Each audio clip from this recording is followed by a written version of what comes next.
예배 자리에 나오신 사랑하는 형제 자매님들을 주님의 이름으로 환영합니다.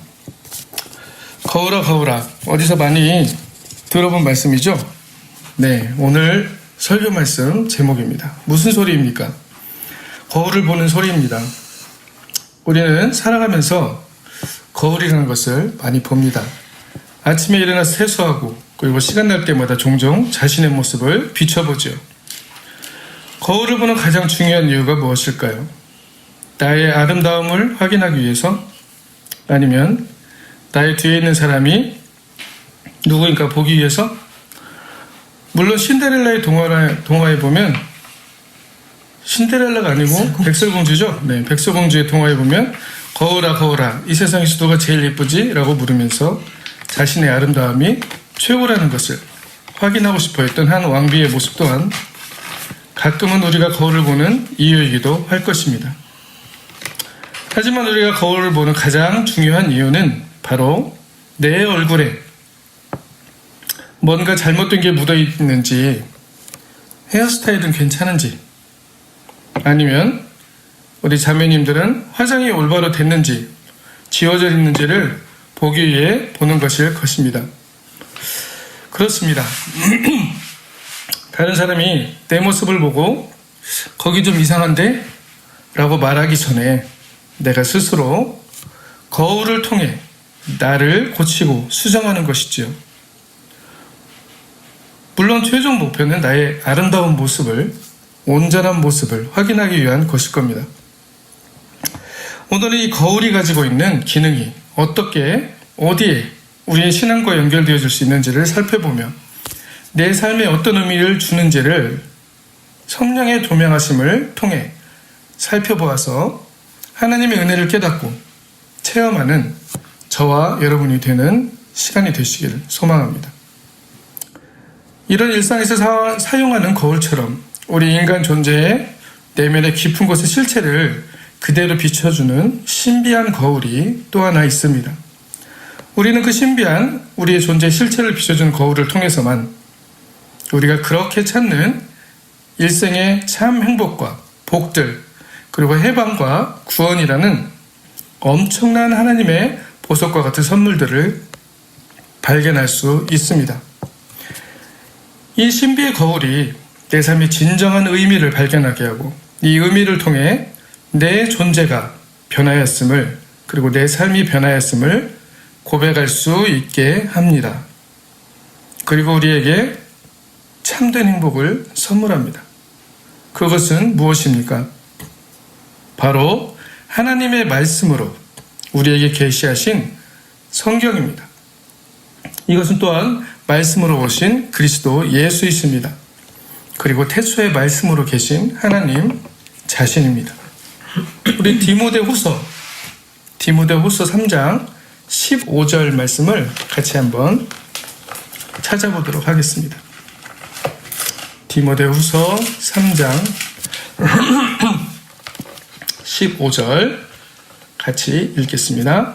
또 내가 어려서부터 성경을 알았나니 성경은 능히 너로 하여금 그리스도 예수 안에 있는 믿음으로 말미암아 구원에 이르는 지혜가 있게 하느니라. 이처럼 하나님의 말씀은 우리에게 구원에 이르는 지혜가 있게 하신다고 말씀하십니다.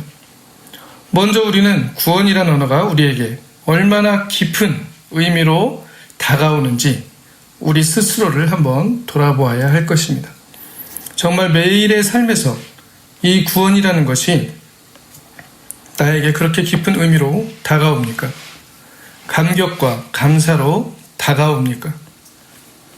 수많은 재난 영화나 액션 영화를 보면 그곳에서 가장 극적인 장면은 주인공이 거의 죽어가는 상황에서 극적으로 그 사건을 해결하든지 아니면 구함을 받는 장면일 것입니다.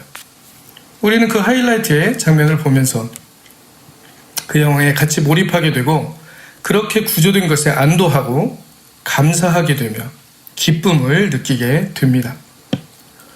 얼마 전에 터미네이터라는 영화를 보았습니다. 어릴 적부터 보았던 아주 오래된 스토리인데 다시 연결편이 나와서 재미있게 보았습니다. 그 영화도 마찬가지로 주인공이 죽음 직전에서 극적으로 살아났습니다. 이처럼 모든 영화나 오페라, 드라마 등 수많은 예술작품에는 하이라이트라는 것이 있고 대부분은 문제의 사건이 해결되면서 또는 주인공이 구조되면서 그 장면은 감사하게도 좋은 방향으로 해결되는 것입니다. 만약 이런 재난의 사건이 현실에서 나에게 일어난다면 어떨까요? 더 실감이 나겠지요. 내가 추락하는 비행기 안에 앉아있다고 생각해 봅시다. 얼마 전 한국 모 항공사에서도 그런 일들이 있어서 비행기 안에서 겁에 질려 비명도 지르고 신앙 있는 분들은 기도도 하고 울기도 하면서 비행기가 잘 착륙하기를 기다렸다는 뉴스도 보았습니다. 안타까운 순간이고 이런 일이 일어나지 않기를 바라겠지요. 이런 추락하는 긴급한 상황에 내가 직접 관계하고 있고 그런 상황에서 그 비행기가 구해진다면 너무나 다행스럽게 생각하지 않을 수 없습니다. 감사가 저절로 나오겠지요. 또 무슨 예가 있을까요? 나 혼자 등산을 가다가 구름다리를 건너는데 다리가 부서져서 추락하게 되었습니다. 그리고 나는 난간에 매달려 있다고 생각해 봅시다. 마치 영화 클리프행어 아시죠? 첫 장면을 연상하게 합니다. 아슬아슬한 순간이죠. 발밑에는 까마득한 계곡입니다. 바람도 거세게 불어옵니다. 힘은 점점 빠지고 나는 이제 희망이 없는 것처럼 보입니다. 곧 계곡 밑바닥으로 추락할 것 같습니다. 누가 좀 구해달라고 외치고 있는데 마침 다행히 지나가던 다른 동료가 나타나 나의 손을 잡아 끌어올려 주었습니다. 우리는 이런 사람을 생명의 은인이라고 하지요. 내 생명을 구해주었기에 평생을 감사하며 살아갈 것입니다. 이런 죽음의 공포와 긴장감 속에 있던 내가 구조되었을 때의 감사는 말로 표현할 수 없는 것이겠지요. 자, 그런데 여기서 사건을 좀 깊이 들여다봐야 할 필요가 있습니다. 이런 깊은 감사는 바로 어디서 나옵니까? 내가 그렇게 긴박하고 위험한 죽음 앞의 순간에 있다는 것을 내가 경험하고 알았기 때문에 그것에서 구조됨이 감사하고 평생을 은인으로 생각한다는 것입니다. 내가 그 위험에 직면함을 그대로 오감으로, 몸으로, 마음으로 다 체험했다는 것이지요. 그렇습니다. 이 순간이 바로 감사가 나올 수밖에 없는 중요한 시점이 되는 것입니다. 의무나 책임이 아닌 자연적인 반응이라는 것입니다. 이 긴박한 죽음 앞에 직면한 사건에 대한 체험과 감사는 바로 그렇게 자연적인 반응이라는 것이죠. 만약에 이것을 깨닫지 못하는 사람이 있다면 자기가 구조되었다는 것을 알 수도 없고 나를 구조해 준 사람에게 감사해야 될 이유도 알지 못하는 것이죠. 아니, 그것을 내 몸과 마음과 모든 감정을 동원해서 감사해야 한다는 것에 전혀 동의하지도 않고 그리고 그 구조에 대한 관계성과 의미도 찾을 수 없다는 것입니다. 우리는 우리 스스로가 하나님의 나라를 위해 살아가는 그리스도인이라고 고백하며 살아갑니다. 그리고 하나님의 구원을 받은 자녀라고 고백도 합니다. 그런데 어떤 때는 저도 그렇고 여러분도 그렇고 이 고백과 구원이 가끔은 피상적으로 나의 마음에 그렇게 의미가 있는 것처럼 느껴지지 않을 때가 있습니다. 그리스도의 십자가의 사건을 말하고 하나님의 구원을 말하면서도 그것이 그저 내가 마음과 입술에서 고백만 하고 있는 것처럼 느껴질 때도 있습니다. 그 십자가가 나를 구원한 것을 알겠는데 가슴에 저미도록 파고드는 감사와 감격은 없다는 이야기입니다. 왜 그럴까요? 우리가 영원한 하나님의 나라를 소유한 왕의 자녀가 되었다고 하는데 구원이라는 것을 받았다고 하는데 그것이 그렇게 왜 와닿지 않는 것일까요? 그 구원이라는 것이 내가 믿고 고백만 하면 받을 수 있다는데 이것이 또한 이해가 되지 않는 분들도 계실 것입니다. 이유는 바로 여기에 있습니다. 내가 구원받아야 하는 존재였다는 것을 내가 그런 상황에 처해 있다는 것을, 그 긴박함과 절박함을 체험하고 깨닫지 못했다는 것입니다. 내가 그렇게 다리 난간에 매달려 구조가 필요한 조난자이고 추락하는 비행기 안에 앉아있는 바로 그 사람이 나라는 것을 알지 못한다는 것이지요. 그것은 마치 여리고로 내려가다가 강도 만난 자의 모습이 나의 모습이라고 얘기해주는 성서의 이야기를 떠올리게도 합니다. 내 존재의 참모습을 보지 못한 것일 수도, 아니면 보고도 인정하지 않았을 수도 있다는 것입니다. 어쩌면 내가 태어나면서부터 내 부모가 기독교였기 때문에, 아니면 내 삶의 필요와 내 문제가 해결되어야 하는데 내가 복을 받아야 하는데 나보다 더 강력한 나를 도와주는 존재를 찾다가 하나님 앞에 나왔을 가능성도 있습니다. 아닙니다. 저는 그렇지 않아요. 저는 분명히 주님을 그리스도로 영접했고 하나님의 자녀임을 고백합니다. 그리고 성령 체험도 했는거려 라고 말씀하시는 형제자매들이 많이 있을 줄 압니다. 그리고 그런 형제자매님들이 많이 계신 것에 하나님께 감사합니다. 하나님의 나라는 분명 그런 그리스도인을 통해 하나님에 의해서, 성령님에 의해서, 그리스도에 의해서 이루어져 가고 있기 때문입니다. 그리스도인들은 그렇게 삶 가운데 그 구원의 은혜에 감격하며 성령의 조명하심과 인도하심을, 하나님의 함께 호흡하심을 체험하며 넘치는 생수의 강을 매일매일 경험하는 것입니다. 목마르지 않는 생수지요. 마르지 않는 샘입니다. 우리 이사야서 12장을 한번 찾아보겠습니다. 이사야서 12장 2절에서 3절의 말씀입니다. 시작. 주 여호와는 나의 힘이시며 나의 노래시며 나의 구원이심이라. 그러므로 너희가 기쁨으로 구원의 우물들에서 물을 기르리로다. 요한복음을 한번 찾아볼까요? 요한복음 4장 13절에서 14절의 말씀입니다. 같이 읽겠습니다. 예수께서 대답하여 이르시되 이 물을 마시는 자마다 다시 목마르니와 내가 주는 물을 마시는 자는 영원히 목마르지 아니하리니 내가 주는 물을 그 속에서 영생하도록 솟아나는 샘물이 되리라. 아멘. 요한복음 7장을 한 번 더 찾아보겠습니다.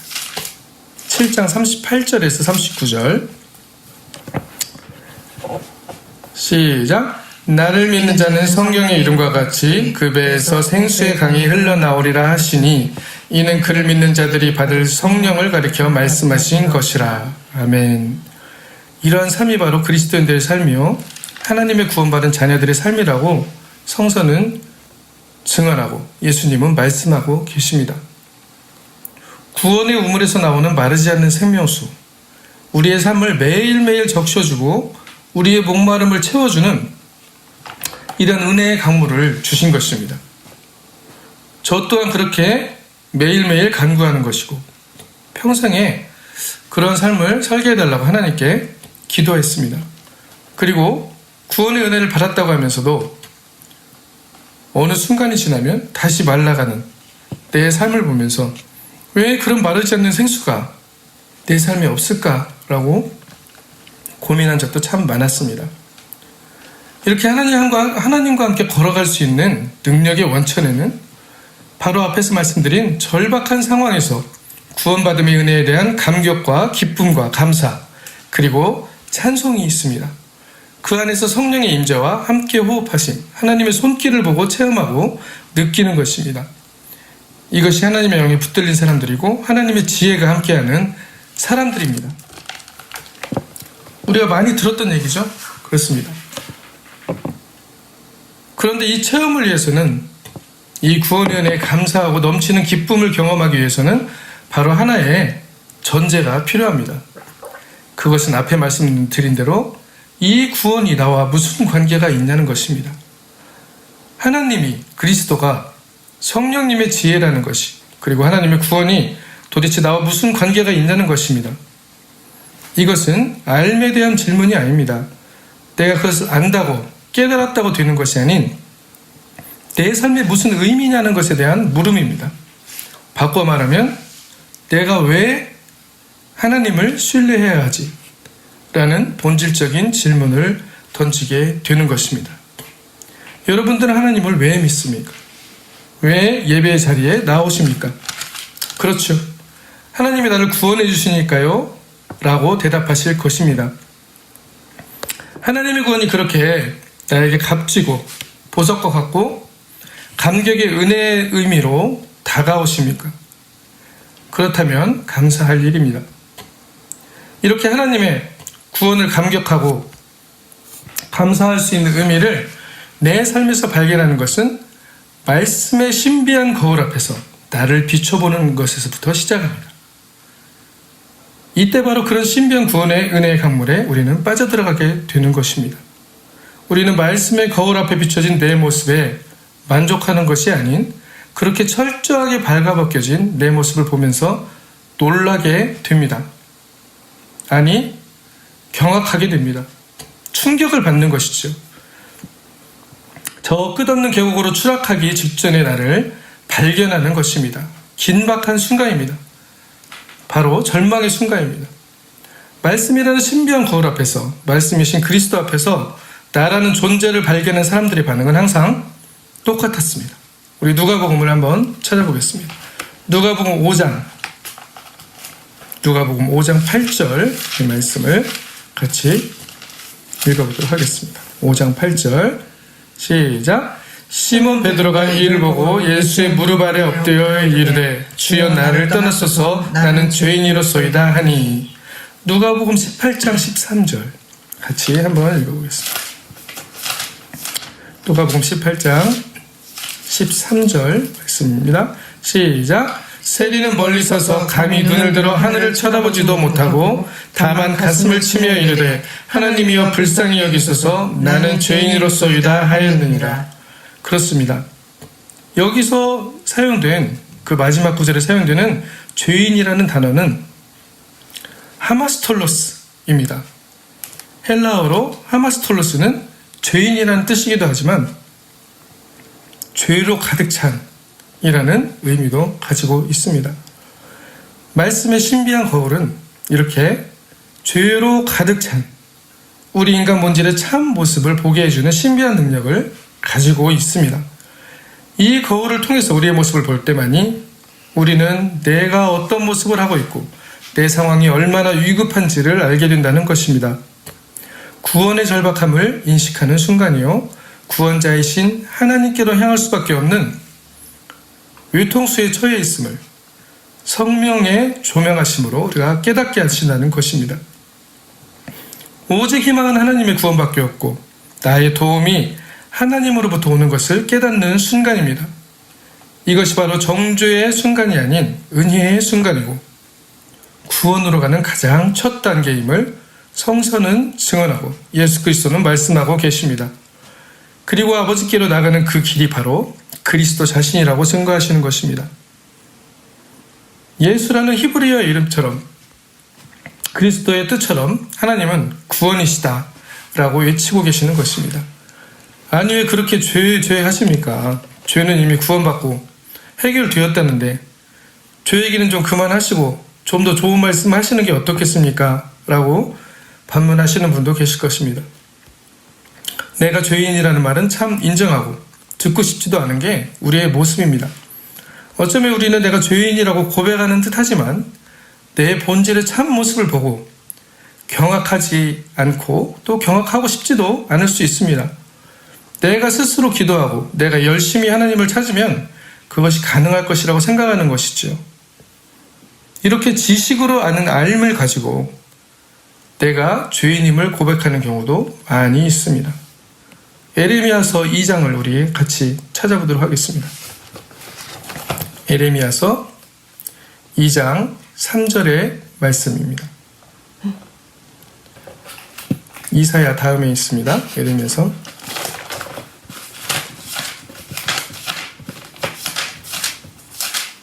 2장 13절 같이 읽어보겠습니다. 시작.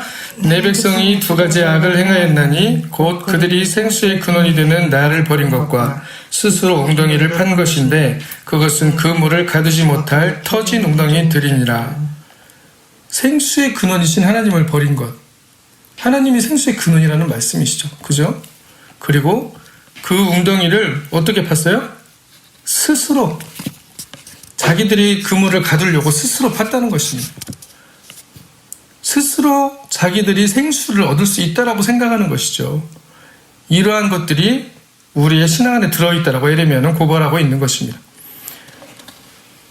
하나님을 신뢰한다고 하면서 하나님으로 얼굴을 향하지 않고 스스로 생명수를 가둘 수 있다고 웅덩이를 파는 지극히 자기중심적 행위가 그 안에 숨어 있다는 것입니다.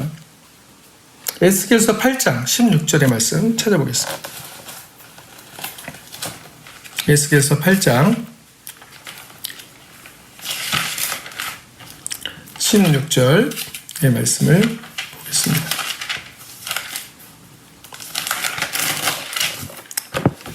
시작. 그가 또 나를 데리고 여호와의 성전 안뜰에 들어가시니라. 보라, 여호와의 성전 문 곧 현관과 제단 사이에서 약 25명이 여호와의 성전을 등지고 낯을 동쪽으로 향하여 동쪽 태양에게 예배하더라. 그렇습니다. 성전 안에서 동쪽에는 무엇이 있어요?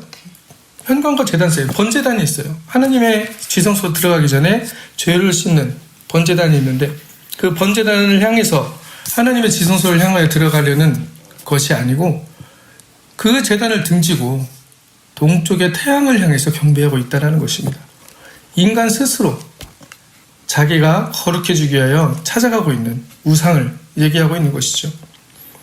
이런 인간의 존재의 모습들을 있는 그대로 파헤쳐주는 것이 바로 말씀의 신비의 거울입니다. 이 모습이 우리의 모습이라고 성서는 증언하고 있는 것입니다.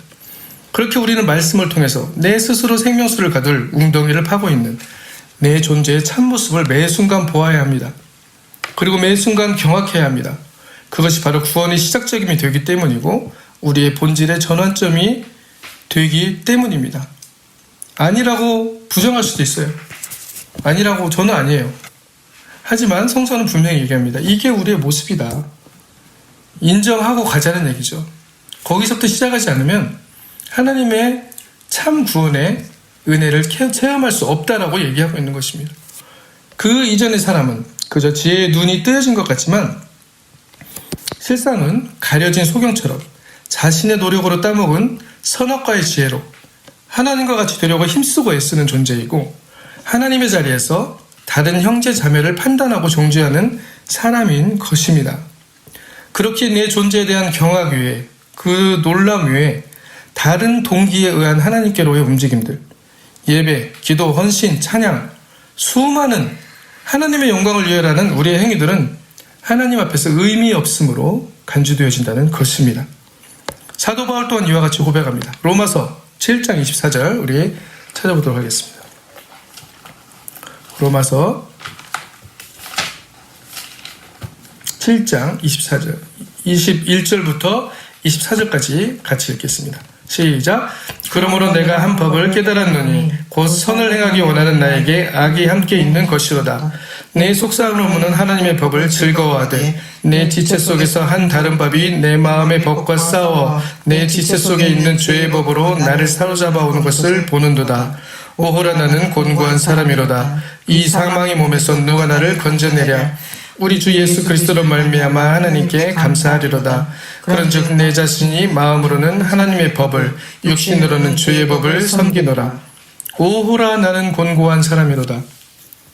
이 사망의 몸에서 누가 나를 건져내랴 라던 바울의 고백이 그 절박함이 존재에 대한 근본적인 성령의 조명하심입니다. 바울은 예수 그리스도를 직접 만난 사람이었어요. 다메섹 도상에서 사울아 사울아 어찌하여 네가 나를 핍박하느냐. 누구십니까? 나는 네가 핍박하는 예수다 라고 했던 그 놀라운 경험을 했던 사람입니다. 그 사도 바울이 고백하는 게 뭐예요? 오호라, 나는 곤고한 사람이로다가 그의 고백입니다. 그리고 그 절박함에 대한 깨달음이 바로 하나님의 은혜를 감동으로, 감사로, 그리고 찬양으로 바꿔놓은 것입니다. 사도 바울의 마지막 고백이 무엇입니까? 나의 놔둔 것이 하나님의 은혜라는 거 아닙니까? 이 고백이 나올 수 있는 것은 바로 내가 곤고한 삶이라는 것을 아는 그 절박함에서 나올 수 있다라고 말하는 것입니다. 진정으로 그 말씀이라는 신비의 거울을 보는 것이 괴로운 일입니까? 그렇지 않습니다. 수술대에서 의사가 골마있는 고름을 남김없이 닦아내고 환부를 소독하고 봉합을 해야만이 병이 온전하게 낫듯이 이것은 우리를 죄 아래로 눌러있게 하는 것이 아닌 오히려 이 곤고함과 아픔을 통해서 내 모습을 보고 경악하는 그 긴박한 상황을 통해서 하나님의 구원을 붙들어야만 하는 새롭게 태어나는 은혜를 주신다는 것입니다. 새로운 존재로서 하나님의 구원받은 자녀로서 생수의 강이 넘쳐나는 삶을 선물로 주신다는 것입니다. 엄청난 아이러니가 들어있는 거죠. 모순이 아닙니다. 역설입니다. 우리가 그렇게 하면 죄인 될 것 같은데 그것이 바로 하나님께 나가는 그리스도를 발견하는 길이 된다는 겁니다. 엄청난 역설이 들어있는 겁니다. 이것이 바로 복음입니다. 그래야 비로소 우리는 구원의 셈에서 기쁨으로 생명수를 길어낼 수 있게 된다는 것입니다. 이사야서 12장 다시 한번 찾아보겠습니다.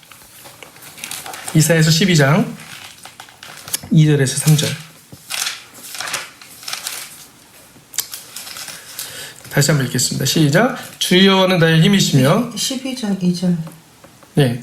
보라 하나님은 나의 구원이시라 내가 신뢰하거든. 제가 다시 그럼 읽겠습니다. 주 여호와는 나의 힘이시며 나의 노래시며 나의 구원이시미라. 그러므로 너희가 기쁨으로 구원의 물에서 우물들에서 물을 기르리로다.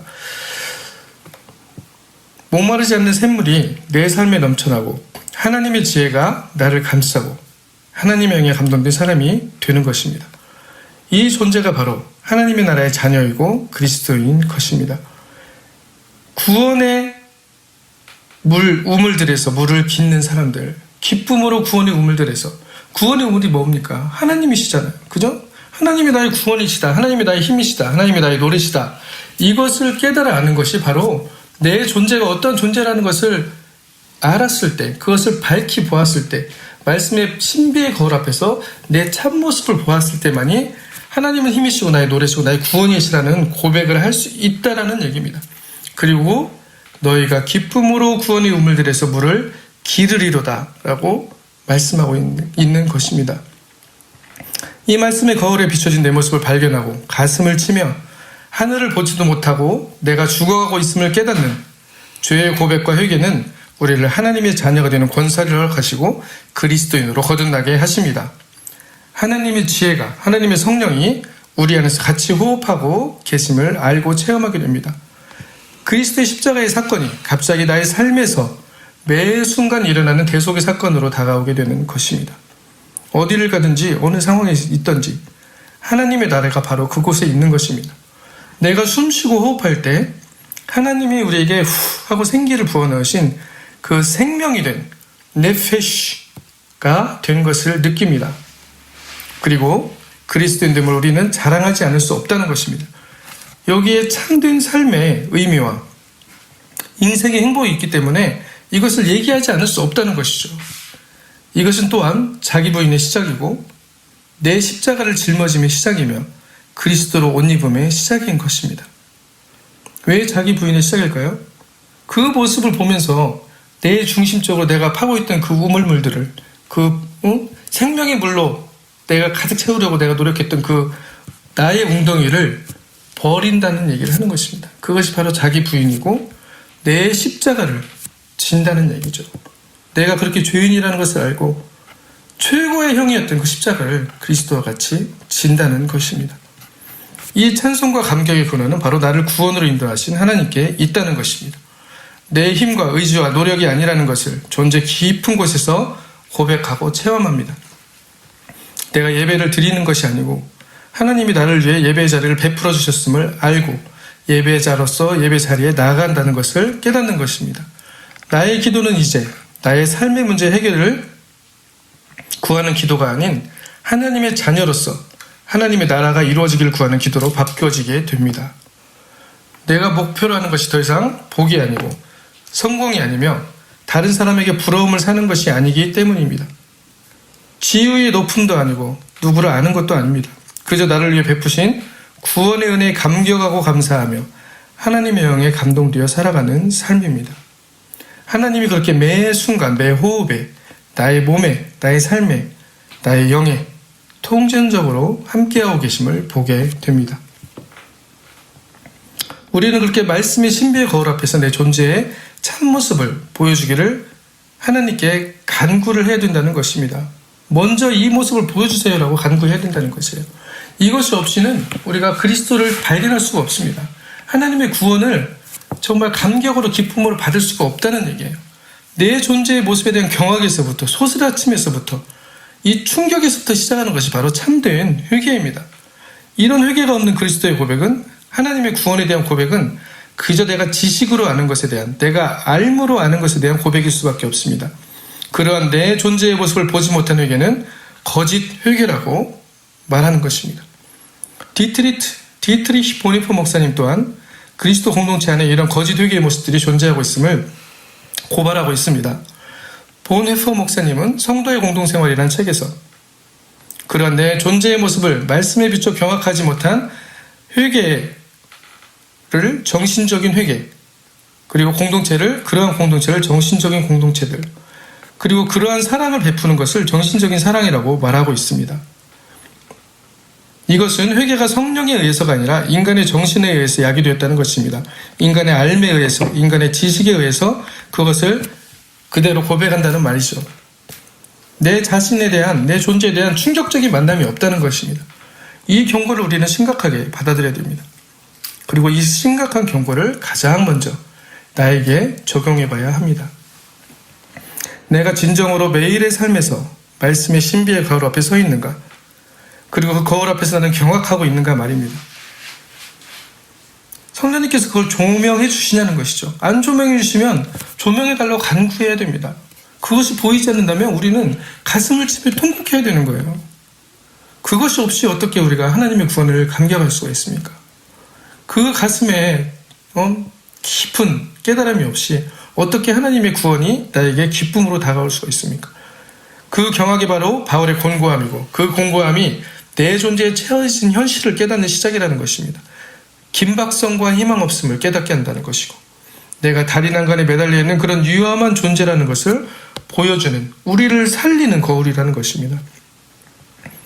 그 말씀의 신비의 거울은 그리스도를 통해 하나님 앞에 나아가 긍휼과 자비로 하나님의 자녀가 되는 회복을 이루어 주십니다. 삶의 의미를 발견하고 싶으십니까? 나의 신앙에 몸이 건조해진 이유가 무엇인지를 알고 싶으십니까? 그렇다면 우리는 간구해야 합니다. 성령께서 우리 눈을 열어주셔서 나라는 존재의 참 모습을 보여달라고 간구해야 합니다. 이 과정이 없이는 우리가 진정한 회개에 들어갈 수가 없습니다. 말씀 앞에 성령의 조명 앞에 비춰진 내 모습을 보면서 경악하지 않는 회개는 참된 회개가 아니라는 것입니다. 그것은 거짓 회개입니다. 그것은 오직 정신적인 회심입니다. 정신적인 회개에도 눈물이, 감격이, 기쁨이 따라옵니다. 마치 영적인 것처럼 착각하게 합니다. 하지만 그것은 결국 내가 중심이 되어 하나님의 구원을 성취하려는 나 주도적인 구원의 모습일 뿐입니다. 내가 생명수를 가두려고 파는 셈이라는 것입니다. 그 셈이 어떻게 됐습니까? 결국은 말라버렸습니다. 저도 많이 경험했던 것들입니다. 삶은 다시 타성에 젖은 몸이 건조함으로, 예배는 다시 타성에 젖은 몸이 건조함으로, 기도는, 찬송은 그렇게 변해가 버리고 마는 것입니다. 성령의 지혜가 아닌 사람의 지혜와 노력으로 내 삶을 꾸려가는 상태로 되돌아가게 된다는 것입니다. 그러므로 우리는 가장 먼저 이것을 간구해야 하는 것입니다. 오늘 본문 말씀 다시 한번 읽어보겠습니다. 시편 119편 18에서 19절입니다.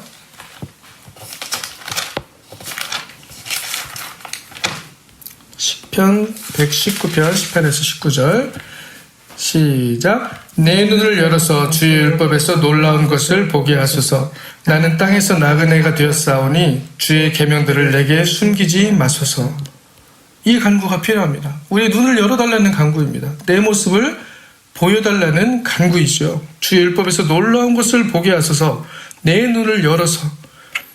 이 간구에 하나님은 즉각 응답하십니다. 왜냐하면 우리가 우리 존재의 참모습을 바라보고 그렇게 하나님께로 돌아오기를 손꼽아 기다리고 계시기 때문입니다.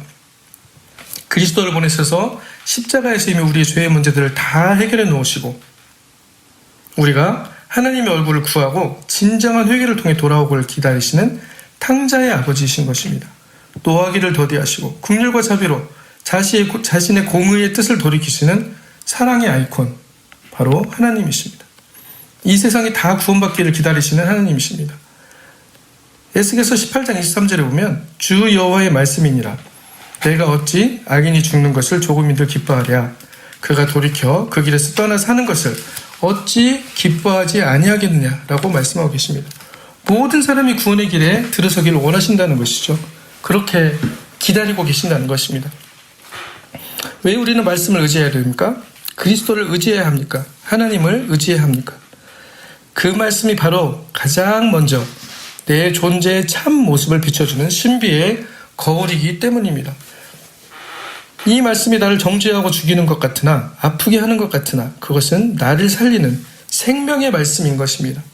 그렇기에 그리스도인들은 말씀의 신비한 거울 앞에서 내 본질의 모습에 경악하는 자들입니다. 소스라치게 놀라는 자들입니다. 내 모습에 감동하는 자들이 아니라는 것입니다. 내가 특별히 선택받은 것 같고 특별히 거룩해진 것 같은 느낌을 즐기는 자들이 아니라는 것입니다.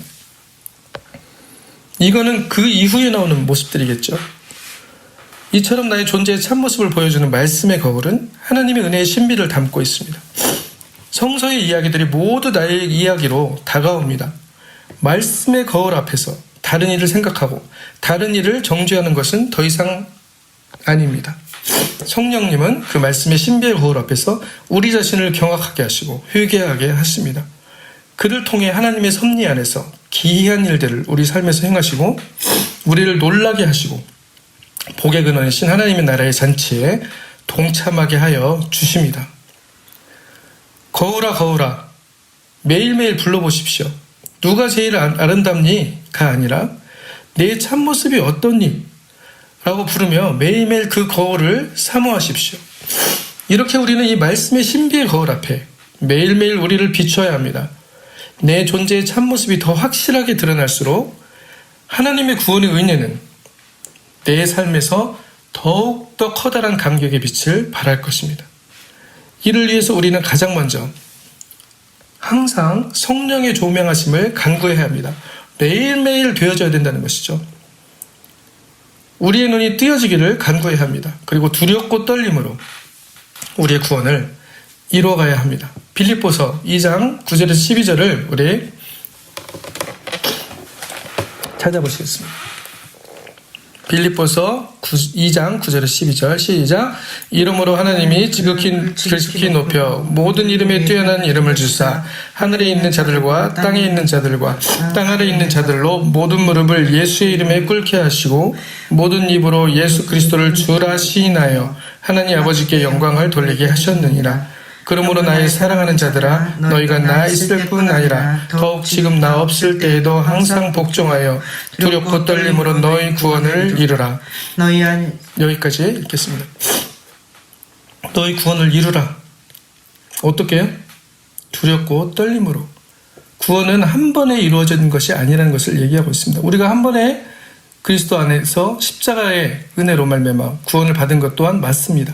하지만 그리스도께서 성찬날에 잡히기 전날에 제자들에게 말씀하셨던 것처럼 몸은 깨끗하나 발은 씻어야 된다고 말씀하셨습니다.